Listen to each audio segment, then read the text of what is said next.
امریکی نائب صدر جے ڈی وینس کا کہنا ہے کہ ایران کے ساتھ جنگ نئے مرحلے میں داخل ہو چکی ہے۔ ایران پر معاشی دباؤ اب امریکہ کا مؤثر ترین ہتھیار ہے۔ امریکی نائب صدر جے ڈی وینس نے کہا کہ امریکہ نے ایران کی فوجی اور جوہری صلاحیت کو نقصان پہنچایا، آبنائے ہرمز سے تیل و گیس کی ترسیل جاری رکھنے میں کامیاب رہے۔ جے ڈی وینس نے مزید کہا کہ ایران کی معیشت پر دباؤ بڑھا ہے، تہران فیصلہ کرے معیشت کا گلا گھٹتا دیکھنا ہے یا مغرب سے تعلقات بہتر کرنے ہیں۔ امریکہ کا مقصد ایران کو جوہری صلاحیت حاصل کرنے سے روکنا ہے۔ امریکی نائب صدر جے ڈی وینس کا کہنا ہے کہ ایران کے ساتھ جنگ نئے مرحلے میں داخل ہو چکی ہے۔ ایران پر معاشی دباؤ اب امریکہ کا مؤثر ترین ہتھیار ہے۔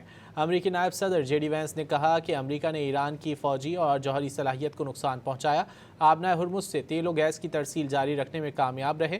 جے ڈی وینس نے مزید کہا کہ ایران کی معیشت پر دباؤ بڑھا ہے، تہران فیصلہ کرے معیشت کا گلا گھٹتا دیکھنا ہے یا مغرب سے تعلقات بہتر کرنے ہیں۔ امریکہ کا مقصد ایران کو جوہری صلاحیت حاصل کرنے سے روکنا ہے۔